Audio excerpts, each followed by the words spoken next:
ये भूगोल चैप्टर 2 है। चैप्टर 2 में है भूगर्भिक संरचना के महत्वपूर्ण क्वेश्चन देखते हैं।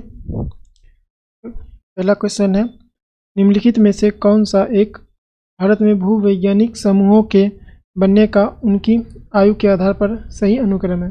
प्राचीनतम से प्रारंभ तक। तो सबसे प्राचीनतम से प्रारंभ तक अरावली, जो कि विश्व के सबसे प्राचीनतम पर्वत श्रृंखला है, और के बाद धारवर, कुडप्पा, विंध्य। का सही आंसर हो जाएगा बी नंबर। नेक्स्ट क्वेश्चन देखते हैं। 2 नंबर क्वेश्चन कहता है, नीचे दिए गए कथनों को ध्यानपूर्वक पढ़िए। पहला कथन है, भारतीय प्लेट गोंडवाना प्लेट से अलग होने के बाद दक्षिण की ओर प्रवाहित हुई। यह कथन गलत है। भारतीय प्लेट जो है वो गोंडवाना प्लेट से अलग होने के बाद ये उत्तर की ओर प्रवाहित हुई, जो यूरेशियन प्लेट से टकराने के बाद हिमालय का निर्माण हुआ। यानी पहला कथन गलत है। दूसरा का कथन देखते हैं, भारतीय प्लेट और यूरेशियन प्लेट की टक्कर के परिणाम स्वरूप हिमालय पर्वत का विकास हुआ। यह कथन सही है।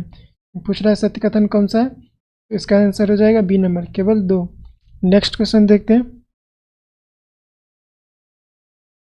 3 नंबर क्वेश्चन कहता है, अध्ययनों के अनुसार भूकंप के संबंध में कौन से कथन गलत हैं? तो गलत कथन देखना है। पहला कथन है, भारतीय प्लेट कम से कम 1 सेंटीमीटर प्रति वर्ष खिसक रही है। यह कथन सही है। दूसरा कथन है, यह उत्तर दिशा में खिसक रही है। यह भी सही है। तीसरा कथन कहता है, प्लेट की यह गति उत्तर से यूरेशियन प्लेट के द्वारा लगातार अवरुद्ध हुई है और इसके परिणाम स्वरूप ऊर्जा का संचय हुआ है। यह भी कथन सही है। 4 नंबर कथन देखते हैं, इस प्रकार उत्पन्न दबाव के कारण बंधन टूटते हैं और अचानक ऊर्जा मुक्त होने के कारण भूकंप कहता है। यह भी सही है। यानी कि ये सारे कथन सही है। नेक्स्ट क्वेश्चन देखते हैं। 4 नंबर क्वेश्चन कहता है, प्रायद्वीपीय पठार के संदर्भित पहलुओं के आलोक में निम्नलिखित में से कौन से कथन सही हैं? तो सही कथन देखते हैं कौन से। सामयिक पहलू यह है कि प्रायद्वीपीय क्षेत्र कैम्ब्रियन काल से ही पृथ्वी की भूपट्टी का महाद्वीपीय भाग रहा है। यह कथन सही है। दूसरा कथन देखते हैं, कहता है, नदी संबंध पहलू यह है कि इस क्षेत्र में अधिकांश नदियों ने अपने अपर्दन का आधार तल प्राप्त कर लिया है। यह भी कथन सही है। और तीसरा कथन देखते हैं। तीसरा कथन कहता है, प्रायद्वीपीय क्षेत्र में प्री कैम्ब्रियन चट्टान का अस्थायी जमाव है। यह भी कथन सही है। यानी इसका आंसर हो जाएगा ए नंबर। नेक्स्ट क्वेश्चन देखते हैं। 5 नंबर क्वेश्चन देखते हैं, कहता है, हिमालय के संबंध में निम्नलिखित में से कौन से कथन सही हैं? पूछ रहे हैं कौन सा कथन सही है, तो देखते हैं कौन सा कथन सही है। कहता है, उत्तर में यूरेशियन प्लेट और भारतीय प्लेट गोंडवाना भूमि के अभिसरण के क्रम में टेथिस जियोसिंक्लाइन के अवसादों में मोड़ उत्पन्न हुआ और इस प्रकार हिमालय का उद्भव हुआ। यह कथन सही है। दूसरा कथन देखते हैं। कहता है, सिंधु सांगपो फ्यूचर जोन भारतीय प्लेट और यूरेशियन प्लेट के बीच की सीमा है। यह भी सही है। तीसरा कथन कहता है, तिब्बत पठार का उभार सिंधु सांगपो फ्यूचर जोन के प्रॉपर्टी के आधा क्षेपण के कारण हुआ है। यह भी सही है। 4 नंबर कहता है, म्यांमार चाप के अंदर भारतीय प्लेट के धकेले जाने के कारण भारत म्यांमार सीमा क्षेत्र के पर्वतों का उद्भव हुआ है। यह भी सही है। यानी इसका राइट आंसर हो जाएगा डी नंबर, 5 का डी। नेक्स्ट क्वेश्चन देखते हैं।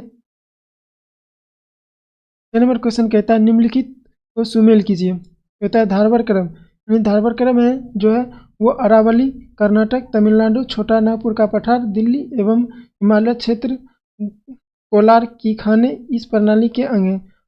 यानी कि एक 3 और कुडप्पा क्रम के जो हैं वो हैं आंध्र प्रदेश, छत्तीसगढ़, राजस्थान, दिल्ली और निम्न हिमालय क्षेत्र। लौह और निम्न कोटि के अयस्क एवं खनिज पाए जाते हैं कुडप्पा समूह में। 4 नंबर इसका हो जाएगा। यानी कि इसका राइट आंसर हो जाएगा ए नंबर। नेक्स्ट क्वेश्चन देखते हैं। 7 नंबर क्वेश्चन कहता है, पेनगंगा एवं गोदावरी घाटियों के निम्न भागों में मुख्यतः किस प्रकार की चट्टानें पाई जाती है? में पाई जाती है कुडप्पा समूह की चट्टान। नेक्स्ट क्वेश्चन देखते हैं।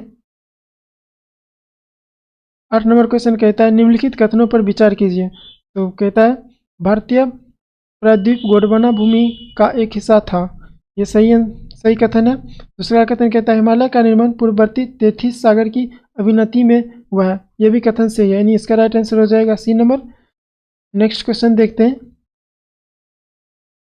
9 नंबर क्वेश्चन कहता है निम्नलिखित में से क्या यह सिद्ध करते हैं कि हिमालय अभी भी उत्थान की स्थिति में, यानी कि कौन सी बातें हैं जो हिमालय को अभी भी बढ़ा रही हैं। तो वह है जीवाश्म निर्माण, भूकंप, हिमालयी नदियां और सूखी झीलें, ये सारे हैं, यानी कि इसका राइट आंसर हो जाएगा डी नंबर। नेक्स्ट क्वेश्चन देखते हैं। 10 नंबर क्वेश्चन कहता है निम्नलिखित शैल कर्मों में से कौन भारत का 90% से अधिक कोयला प्रदान करता है। ये गोंडवाना क्रम के हैं।